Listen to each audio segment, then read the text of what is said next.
Quand on est incompétent, on met des incompétents en tête, il y a une institution, il y a une régie financière, vous allez récolter quoi?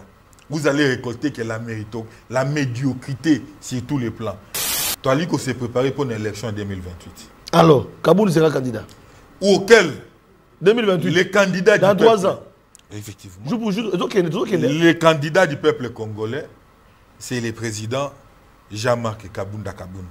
Même ceux qui battent Ange, Aoutana Lola Tona Efelo, na komonate, ou bien Motomoko, ou ya Botamina Mwasi, ou ya Koki ko battre Jean-Marc Kabunda Kabunda dans l'élection, na Botamite.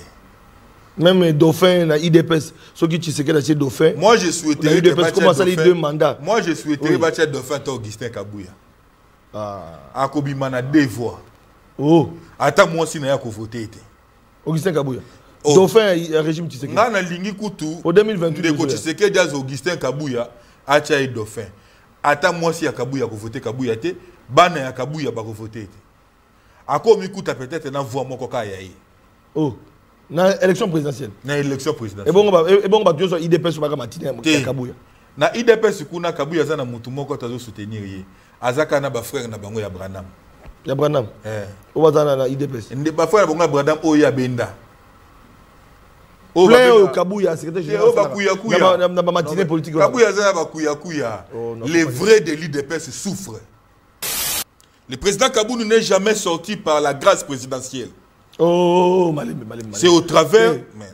Lundi, grâce présidentielle et annoncé sortie à prisonnier. Tomoni pe Konsamu Tamba. Oyo Azwaki Mokano Nanzela Mokonzamboka parce que grâce présidentielle ils allaient chaque fin de l'année Mokonzamboka grâce à Rabato. Pe batala ki banani basangeli kobima. Jean-Marc Kabundu elongo na ba prisonnier belé ba bilenge belé ba bimi c'est pas la grâce présidentielle. Ndenge ni yoko ya na plateau na biso oyo ya fauteuil d'honneur au vandi pesa olingo zo ba population que Kabundu abimi na grâce présidentielle ya président Tshisekedi Tshilombo. Mais Papa Sentinelle, moi je parle d'un leader générationnel qui est Jean-Marc Kabound. Vous me parlez d'un petit monsieur comme Constant Moutamba. C'est inacceptable.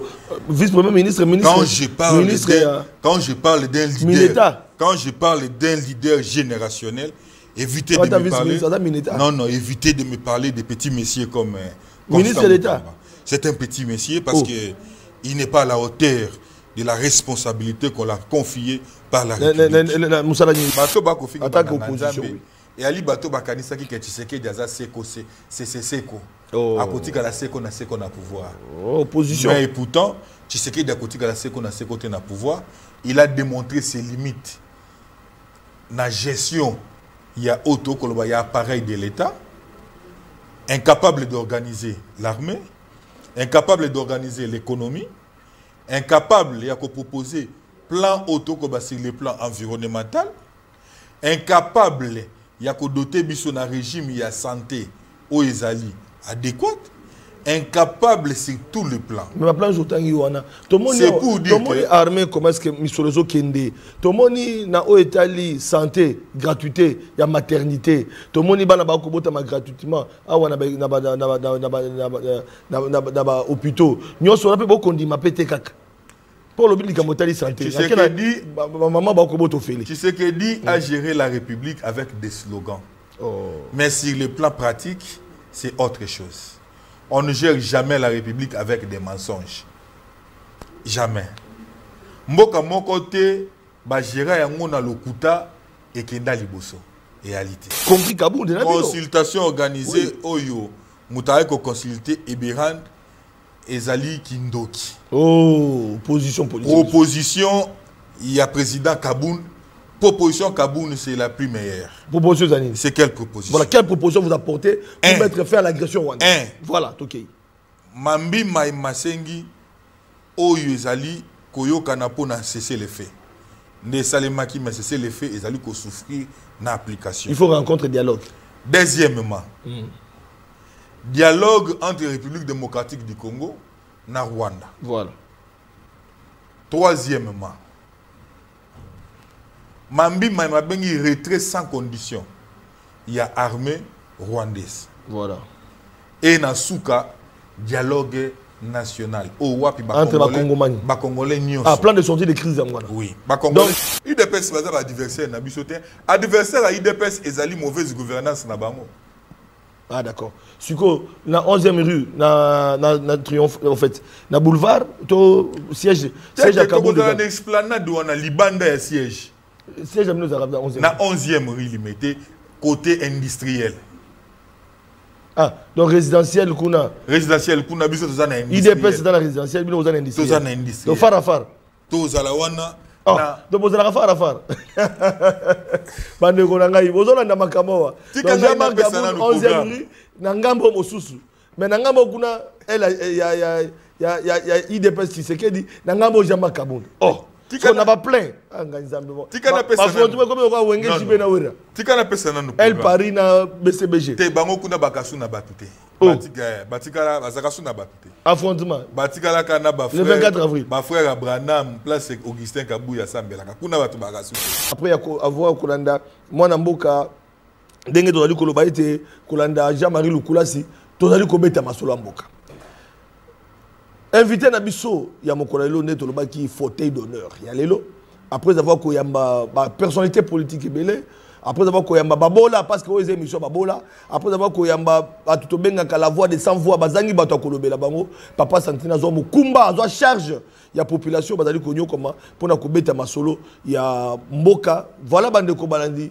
Toyambi pour na bino maître Fall Mamba. Maître Fall Mamba, l'élo aina monierité, to comprendre été. Jean-Marc Kaboul n'a pas mis prison. Retour à Jean-Marc Kaboul dans la scène politique.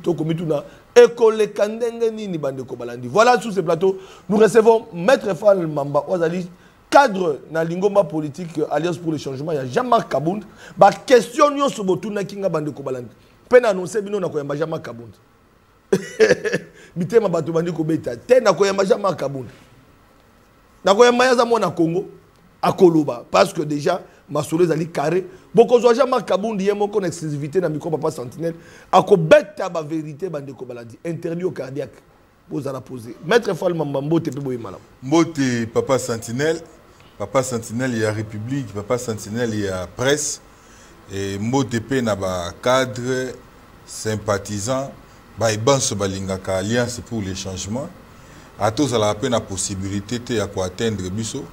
Oko benga atana numéro bache wana bako orienté okozwa biso toko orienté ndenge nini oko intégrer na parti na pesi Mbote na président national à savoir Jean-Marc Kabound depuis résidence ya Kingabo azolanda biso na minitio na pesi pe Mbote na mama Tina la très distinguée première dame du changement mama Tina Kabound na pesi Mbote na pesi pe Mbote na promosage les promoteurs des écoles La Sagesse ouais partenaire crédible na pesi Mbote ngape na pesi Mbote mais depuis la cas que papa Sentinelle to rekutana souté tete beaucoup monana ezali akutana ki na mon kokoso ya santé mais c'est pour très bien papa promosage et c'est tout monana parce que quand on a la promesse c'est la promesse est belé en mboka balaka mais ça les mangate quand on a tolingi penza tango zo promettre tout ça ko évolue alors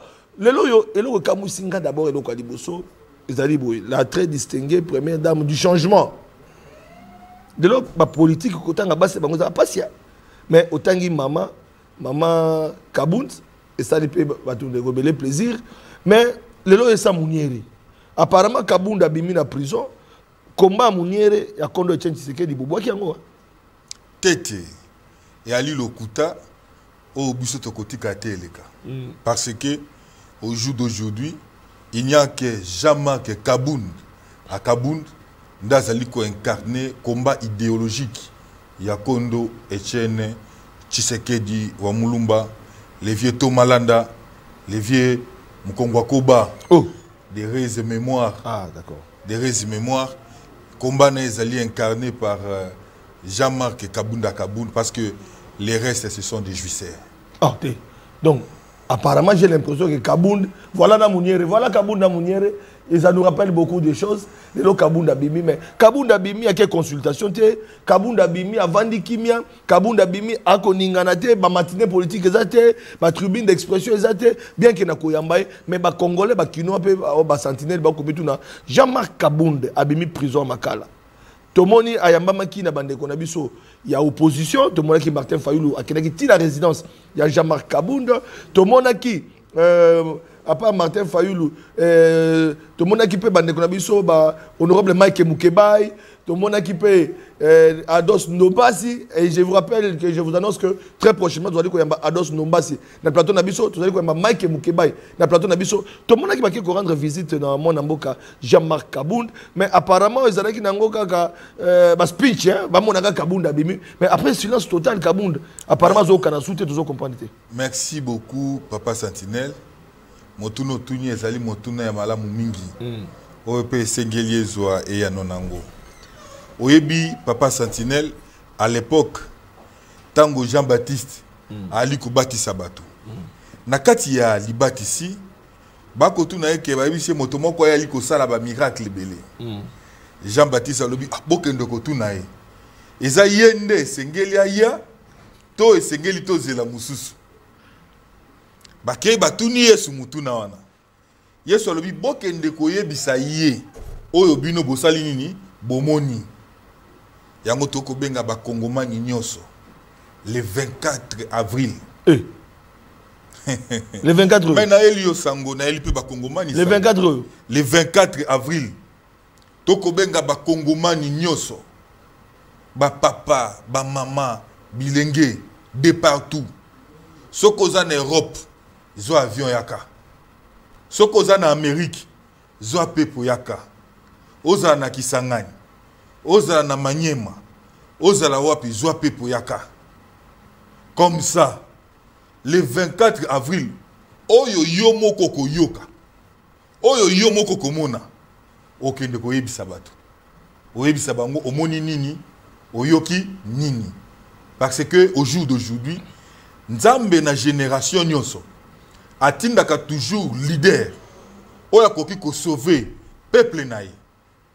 Mais oyo République démocratique du Congo, tozana ye lelo, ezali nde Jean-Marc Kabound. Nde oya biso nzamba tindi qui peut sauver la République. Parce que la République est dans la rue. Il y a que Kabound qui peut sauver ce pays. Mais papa Sentinelle, le 24 avril wana, ezali très significatif. Parce que vous savez, parti ezala créé 2 semaines après. Mais c'est Chilombo, avec tous ses acolytes, ils ont décidé d'arrêter le président Kabound. 2 semaines après. 2 semaines après. Mais après plus de 30 mois, le président Kabound est aujourd'hui un homme libre. Parce que la justice de Dieu a triomphé. Le président Kabound n'est jamais sorti par la grâce présidentielle. Oh, c'est au travers. Lundi, grâce présidentielle et annoncé sortir à prisonnier. Tout le monde peut constamment Mutamba. Oyo azwaki mokano na nzela mokonzamboka parce que grâce présidentielle ils allaient chaque fin de l'année mokonzamboka grâce ya rabato pe batala ki banani basengeli ko bima Jean-Marc Kabound elongo na ba prisonnier belé ba bilenge belé ba bimi c'est na grâce présidentielle ndenge nini yoko ya na plateau na biso oyo ya fauteuil d'honneur ou vandi penza olingo zo ba population que Kabound abimi na grâce présidentielle ya président Tshisekedi Tshilombo. Mais papa Sentinelle, moi je parle d'un leader générationnel qui est Jean-Marc Kabound. Vous me parlez d'un petit monsieur comme Constant Mutamba. C'est inacceptable. Vice-premier ministre, quand je parle d'un leader, quand je parle d'un leader générationnel, évitez de me parler. Non, évitez de me parler de petits messieurs comme ministre d'État. C'est un petit monsieur parce que il n'est pas à la hauteur de la responsabilité qu'on l'a confiée par la République.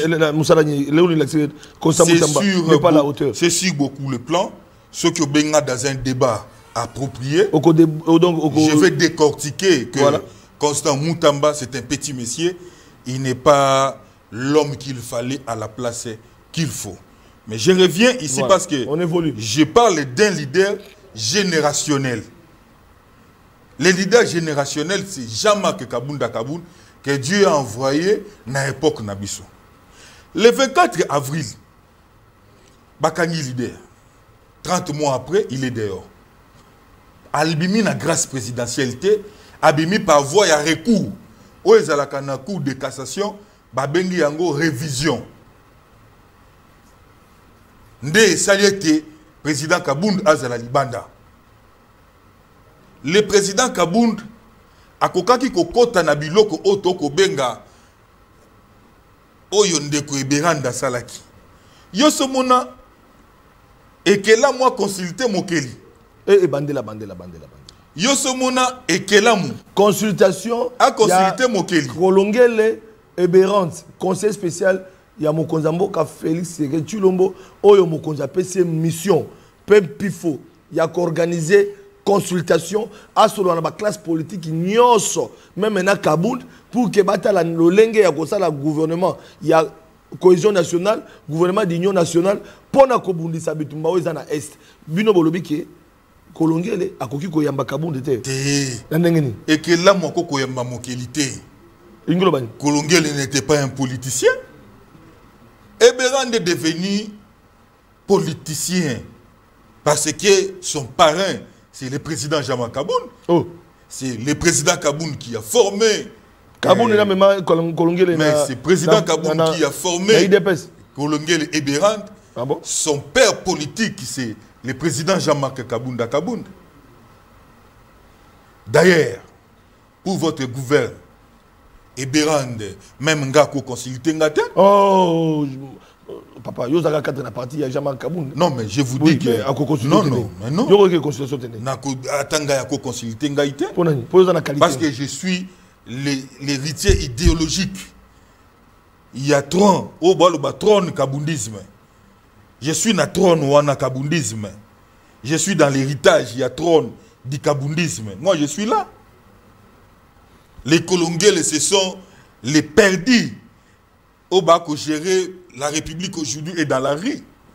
Il est dans Trump, il y a incompétent, des gens qui sont... Il a été ministre et numérique. Qu'est-ce qu'il en a fait comme ministre? Donc bilan négatif. Bilan largement négatif. Ah bon? Nous ne sommes pas là. D'accord. Mais je parle du 24 avril. Journée historique. Pourquoi vous prenez le 24 avril? La date est belée. Et ça dit symboliser date, il y a rupture. Autour les biens et le mal. Les biens, c'est le peuple. Au Baïbisi, le président Kabound, que place na yo et Zakunate. Le mal aujourd'hui, c'est Tshisekedi. Oh. Je vous dis, pourquoi le mal est Tshisekedi?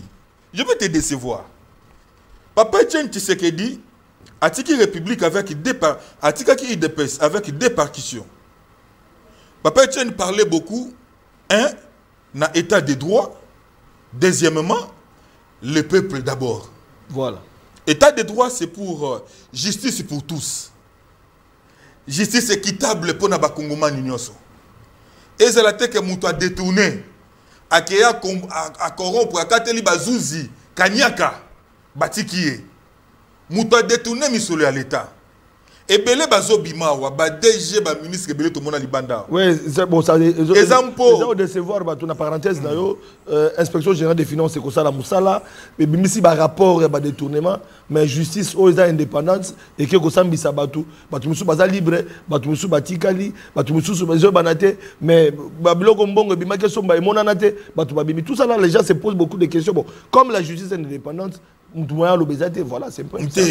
Mais puis ça, Tokoloba. Tokoloba que justice est alliée indépendante. Justice est alliée dans la poche, il y a des Kochilombo, dans tous ses acolytes. Non. Et aujourd'hui, ce sont les hommes forts. Non. Alors, il y a justice indépendante. Dans le lobby boyé. Dans la caméra qui est Samba, président de la République, il s'est mixé. Dans le directeur de cabinet proche, il y a la révolution. Kaboun Bakangi. Non, mais voilà. Écoutez, il y a le lobby que justice est indépendante. Mais si le lobby est indépendant, il y a une injonction. Rien ne peut se faire sans que Tshisekedi soit informé. On arrête, on condamne.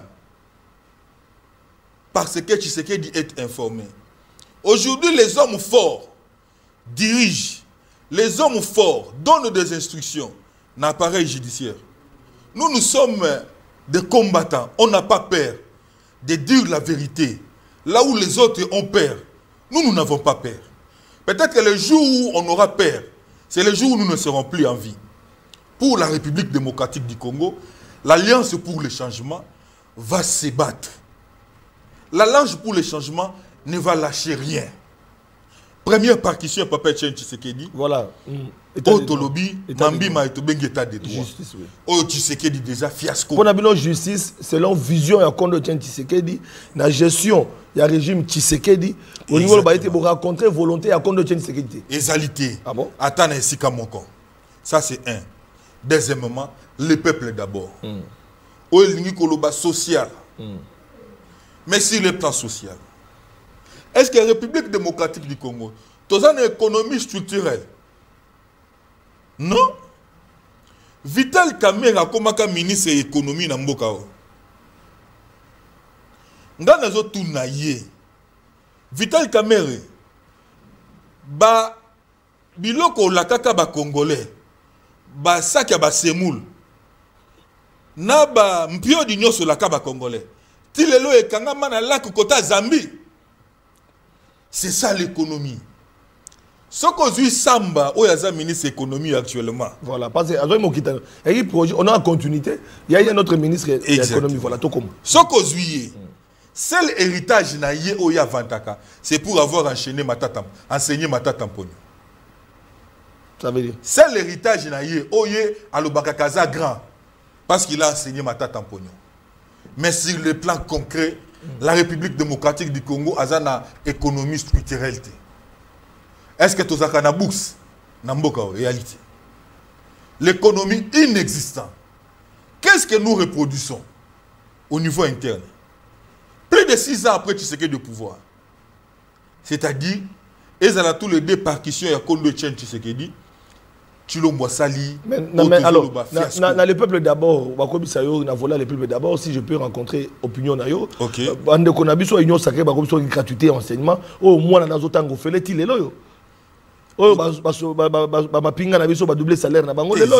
Oh, comment on a été lelo moi va fonctionner moko mais bande ko na biso enseignement ya ba professeur université ne batuna ki mbongo na bango ba mona ki ba kata ki ba tout va fonctionner pour la réduction en train de vie mais ba professeur ba bi ba 800 000 to $800 to $600 bone ko zoa ba lobi ba kati yango ba ko mitu na pona nini donc ça aussi c'est une question qui batuna ki ngai na mekampe ko tuna yango pour ba yi ba so di kambo zango zo de kaneni mais quand même avancement ezali donc na bilo bi balé na bisio tozomona yango et puis comment ça te tourner na bitumba mbongo mingi zo kende na bitumba Papa Sentinelle et otangi makambo ya ba enseignant ezali to chubinga tonga oh point pour Matiso pesinga indeti kanda le sous-soigné parce que c'est de l'escroquerie.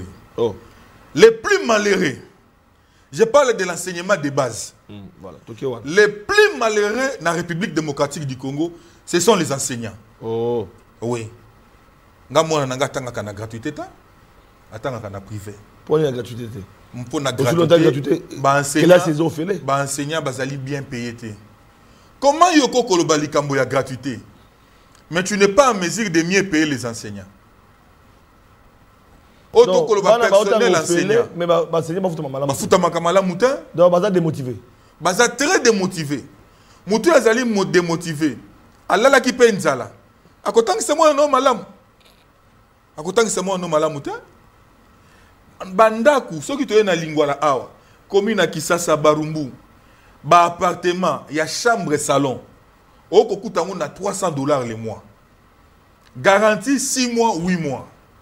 Mais enseignant, on va foutre à ceux qui 350 000 francs congolais. Ceux qui 250 000 francs congolais. N'est-ce pas qu'on va en malam? Mais tant que parents bazali ko futa ba parents bolela ki tozwaka salaire moi boye to futa ka bana nazana bana mine bana mitano mbongo zo ko kate bozo souffrir kare le lo siko babi bon ole bino ba parents bo bimisaka mbongo gratuité bana bakina kotanga te omonike nabiyano nangai e ko pesa o kaka mituna mpo komunike kotoyo o mekaki na longi OK siko na côté ni na kokolonga te c'est pour dire quoi l'état doit être responsable. Ah voilà. L'état doit être responsable. Il y a des secteurs, autant que la gestion à cité. Platon le disait, la cité doit être organisée. Mais l'organisation de la cité implique tout ça. Mais lorsque nous avons des autorités, des irresponsables, des incapables d'organiser la cité, vous ne voulez pas qu'on leur dise. Nous avons un président qui est Tshisekedi incompétent. Non, non, non, non, non, non. Mais vous, nous sommes agressés. Non, écoutez, il ne faut pas dire que... Quand on a pris Bunagana, Bunagana est écoutez, Bunagana est la République démocratique du Congo. Bunagana est la République démocratique du Congo. Mais nous sommes agressés. Mais est-ce que on a dit même la résolution des Nations Unies. Tangu Bakangaki Bunagana. On l'a dit. Tangu Bakangaki Bunagana. Nous sommes agressés. Le Rwanda nous a agressés. Tangu Bakangaki Bunagana. Oui, par des Rwandais. Tozala qui a agressé. Tozala qui a agressé. Qu'est-ce qu'ils ont fait à l'époque? Ils ont entendu jusqu'à ce que Bazo Goma, Bazo Bukavu. Opposition politique. Mais tout le monde sait que le Congo est agressé par le Rwanda. Est-ce que la responsabilité revient à mon Konzamboka Félix Tshisekedi? Ou bien nous les Congolais, nous sommes agressés par les Rwandais, na supplétif na bango, au bas se mettre terreur, au bas koboma ba Congolais. Mais quand le président Kabundi disait que le coup la M23 bazo le lisabiso. M23. Mais le jour où Mapinga ya mboka moko et qu'on s'est décidé à attaquer biso. Tokosuka ndengeni. Tokosuka ndengeni. Mais aujourd'hui, c'est ce que nous sommes en train d'expérimenter. Raison pour laquelle la consultation, bengisa ki bino sur ba Kaboun. Pour pesa makanisi, makanisi bo ko pesa. Na kata consultation, bo kei nango pour na ko sauver mboka parce que c'est la patrie. C'est la patrie, c'est le Congo. Il faut qu'on les soit tellement. Consultation. Y compris Kaboun. Consultation organisée oyo. Moutaye ko consulter Eberand Ezali Kindoki. Oh, opposition politique. Opposition, il y a président Kaboun. Proposition Kaboun, c'est la plus meilleure. Proposition Zani. C'est quelle proposition? Voilà, quelle proposition vous apportez pour mettre fin à l'agression rwandaise? Voilà, ok. Mambi Mai Masengi, Oyo Ezali, Koyo Kanapo n'a cessé les faits. Ne Salemaki m'a cessé les faits, Ezali ko souffrir na application. Il faut rencontrer dialogue. Deuxièmement, dialogue entre la République démocratique du Congo et Rwanda. Voilà.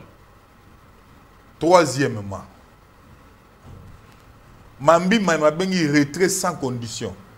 Il y a armée rwandaise. Voilà. Et Nasuka, dialogue national. Entre les Congolais. Ah, plan de sortie de crise en Rwanda. Oui. Donc, ça doit retenir bien. Encore résumé, le plan de sortie de crise contre l'agression rwandaise. Alliance pour le changement, vous proposez Nini?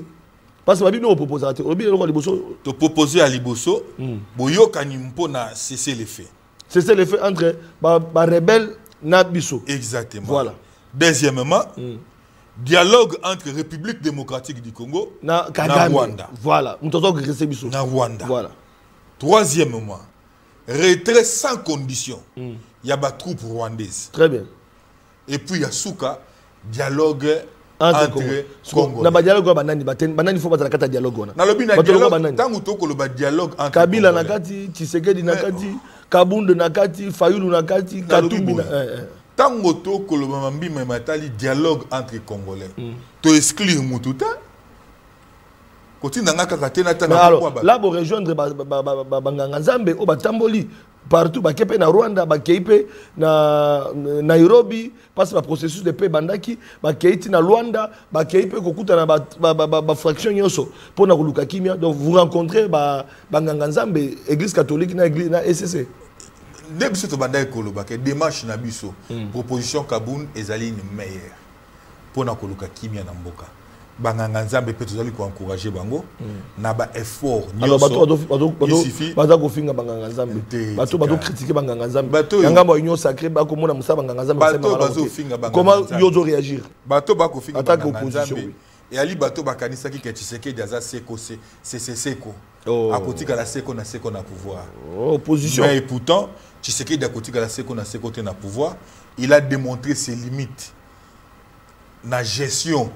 Il y a il y a appareil de l'État, incapable d'organiser l'armée, incapable d'organiser l'économie, incapable de proposer plan sur le plan environnemental, incapable de doter un régime de santé au Ezali adéquat, incapable sur tous les plans. Mais ma plan jotangi wana. C'est pour dire que armée comment est-ce que misolozo kende. Tomoni na o etali santé, gratuité, ya maternité. Tomoni bana ba ko bota ma gratuitement. Awa na ba hôpitaux. Nyoso na pe bo kondima pété kaka. Pour le but de la santé. Tu sais que dit maman ba ko boto félé. Tu sais que dit à gérer la République avec des slogans. Mais sur le plan pratique, c'est autre chose. On ne gère jamais la République avec des mensonges. Jamais. Mboka mon côté, ba gérer yango na lokuta et kenda liboso. Réalité. Biso Alliance pour le changement. Toi Liko s'est préparé pour une élection en 2028. Alors, Kaboul sera candidat. Auquel 2028. Les candidats dans du 3 peuple, ans.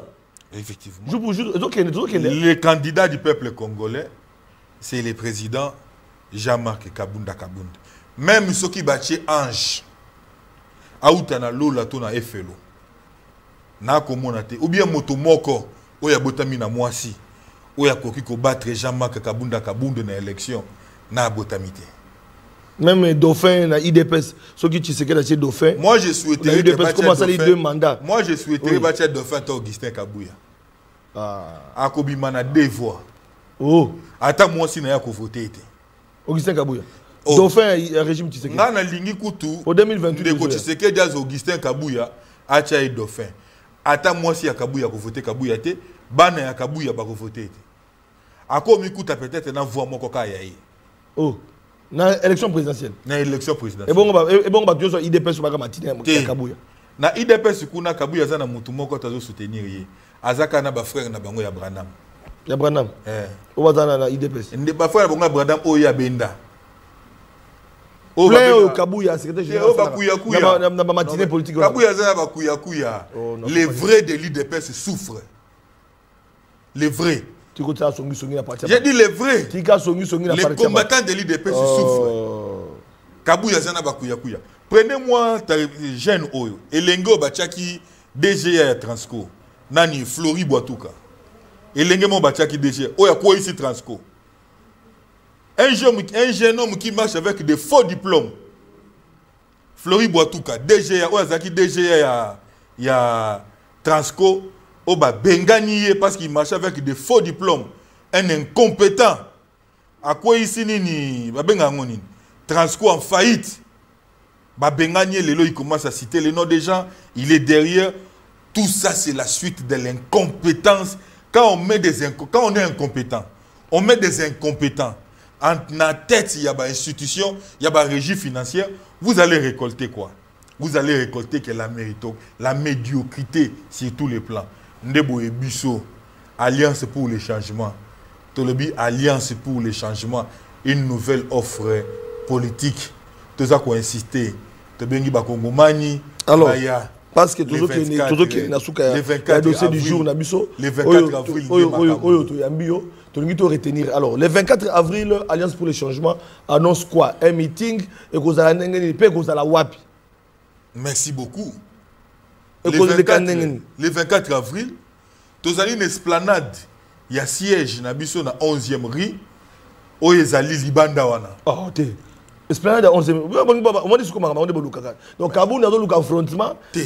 Na bande quoi IDPS. Bon, 11e rue. Est-ce que 11e rue ils allaient République IDPS? Oh. Non. Affrontement. Affrontement que vous allez. Est-ce que vous commettez l'hôtel de ville? Est-ce que vous m'avez une autorisation? Non. La procédure union so ils allaient respecter. Yo quand si est-ce que bande union so bazana IDPS? Baza ba adversaire na biso. IDPS baza ba adversaire na biso te. Adversaire à IDPS ils allaient mauvaise gouvernance na bango. Ah d'accord. Suko na 11e rue na Triomphe en fait na boulevard to siège à Kaboul dans l'esplanade où on a Libanda et siège. Siège à nous arabes na 11e. Na 11e rue limité côté industriel. Ah donc résidentiel kuna. Résidentiel kuna biso to za na industriel. IDPS dans la résidentiel bino za na industriel. To za na industriel. To far. To za la wana. Ah, donc vous allez faire. Bande ko ngai bozona na makamowa. Tika na 11e rue na ngambo mosusu. Mais na ngambo kuna ya IDPS Tshisekedi na ngambo Jean-Marc Kabunda. Oh, On n'a pas plein. Elle parie na BCBG. Affrontement. Le 24 avril. Ma frère Abraham, place Augustin Kabouya Sambela. Kuna batu bagasute. Deo bizu bunda kinana batu nyonso. Mais il faut yoka awa. Ezanin, eza d'abord un rentrée politique. Il y a président Jean-Marc Kabunda Kabunda le 24. Un rentrée politique. Deux, anniversaire il y a parti. Alliance pour le changement et kokisi 3 ans. Yango tunakinga ipo nani nekaka le 24 avril. Parce que le 24 avril, ezali année oyo parti Alliance pour le changement et Botamaki. Oyo ezali jour ezako symboliser rupture. Ba Kongomani baya. Na tuni président, le 24 au Kolobanini. Message nini président Kaboun au bombeli ba Congolais. Wana ko tuna président. Président Ebisinga ité. Maître Fall, le tout puissant communicateur. Tango ozana etando ike, yebisa ba Kongomani nyonso ba yakoyoka message ya espoir. Donc le 24 avril, ezali message ya espoir. Parce que peuple a nyokwa mimingi, peuple azali meurtri, abandonné na propre sort nae, mutako sécuriser azate. Sécurité à Judith Soumino et comme ko boma ba roulage. Kimi a ezate na mboka. Voilà. Judith Soumino. Dorothée Lema. Ko boma ba Congolais. Merci Dorothée Lema parce que Dorothée Lema c'est Toto Kabwana. Donc rendez-vous est le 24 avril. Jean-Marc Kabound à cause de la face na population Oyo Bakoya à cause de la face na ba militant encore il faut est-ce que Alliance pour le changement bozali na ba militant bozali na bateau bozali na bino parce que bolobi bo créé en 2 semaines après à Kota Wark donc à Kinda Nekolia vous voulez il y a plusieurs makala est-ce que après vous avez eu à sensibiliser pour que le 24 d'abord ba militant na bino bazala wana et puis na ngambo mosu ba militant IDPS ce qui peut Kabunda nani Kabuya a tebe matinée le 24 parce que tout le monde yango bino botier le 24 IDPS petit c'est quel bâtir le 24 et ko le kanengeni. Papa Sentinelle. La drapeau, parce que le drapeau, Nathalie Kamera. Nathalie Drapeau. Voilà. Oui, bien le connaît na Koloba. Et le connaît Koloba le 24 avril par rapport à la mobilisation. Na bengue la bino ba combattant à IDPS. Boya. Oh, bon invité ma combattant IDPS.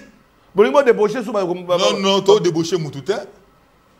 Parti na bango parce que les fils idéologiques. Les fils idéologiques. Oyo kondo et change c'est que dati kaka. Eza Jean-Marc Kabound. Oh. Oui. Atia Félix. To bengi ba Congolais nyonso. Atia Kabound be Félix. Kabound. To Kabuya. Te, atika Kabound. To bengi ba Congolais nyonso. O bozana INC. Eh, pas vite me répéter sous. Ba Congolais nyonso o bazana MLC. Boya. Non. Ba Congolais nyonso o bozana IDPS. Boya. Donc moi affronter ba Congolais nyonso bozana ensemble. Boya. Oh. Le 24 avril, ils allaient journée à espoir. Et là à Koloba. Est-ce qu'il y a un discours à Yakana? Non. Le côté de prison. Message. Parce que c'est ça le problème. Le global au Jean-Marc Kabound et côté de prison. So ah bon ben sabatu. Est-ce que Kabound a dit que auti ko vous voulez a umeli kuna abimika sikoyo. Makamba Koloba. Est-ce que comme même sous kunate? Ndeko Flavien. Na ebisiyo le 24 avril, ils allaient journée à espoir. Message moko. Message à espoir pour le peuple congolais. Un message d'espoir. Qui pour sauver ce peuple? Qui pour sauver la République démocratique du Congo? République Ezali dans la rue. Oh. République Ezali dans la rue. C'est le leader que Nzamba Tindeli ba Congomani pour sauver ce pays. Il n'y a que Jean-Marc Kabounda. C'est pourquoi tu bengi ba Congomani. MLC, INC, ensemble, IDPS, Palou, Binognon sur le 24 avril. Venez. Les leaders de votre génération, les leaders de votre époque, que Dieu a envoyé pour sauver ce pays. C'est Jean-Marc Kabound. Kabound, c'est un serviteur de Dieu. Ah, Abongani. C'est un serviteur. Qui est un serviteur? Qui est un serviteur de Dieu? Un serviteur de Dieu est celui qui... Un serviteur de Dieu Abongo le motema akotobola so ba pini abato na balaba. Ndeko Flavien. Na bengani milimo wana na plateau. Mais un serviteur de Merci Dieu, pour terminer. un serviteur de Dieu, c'est celui qui prend position pour son peuple. C'est celui qui défend les intérêts de son peuple. Voilà. C'est celui qui compatit avec son peuple. Le président Kaboun a tika plus de 200 000 $ dans l'Assemblée nationale. Au Babandé ko foutu comme premier vice-président de l'Assemblée nationale. A Boyang. Ba avantage union c'est tant que moi na roi. A Boyang. Alors ce peuple souffre. Les enseignants ne sont pas bien payés. Les militaires, les fonctionnaires. Ngai Kaboun, héritier idéologique, il y a qu'on ne tient Tshisekedi. N'avant de chaque fin du mois, nous avons plus de 200 000 $. Bah, enseignant, nous avons 21 000. Non, non, non, non. Non, non, non, non. Il a mis tout, il a mis de côté. Vaut mieux rester avec cette population. Venez le 24 avril. Merci. C'est votre journée. Journée de l'espoir. Venez. Donc, il y a une réjouissance. Il a refusé la jouissance pour rester avec son peuple.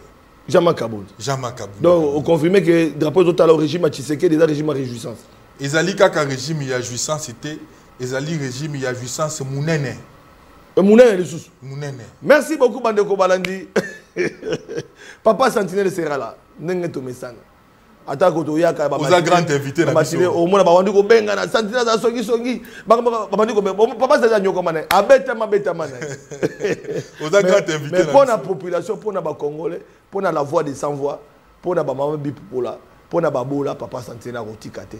Toko Zalawana, Toyoka, Matondo Mingi. Toka bon un élément, Oyo Bandeko Balandi, ya Mwana Mboka, Jean-Marie Lukula, c'est parce que Bobenga Gibiso, il nous reste 15 minutes. Bolandanano, Oyo Zaki, moto, Bendabi, Kana Osenga, na réalisation, Bakina Moussouka, parce que Koune Zaki, moto, Ndeko, merveille Toto JC, bon, ça prendra 15 minutes à Souka, pour les canaux, pour respecter Pengunga, parce que après, Biso, journal, les alliés, Matondo Mingi.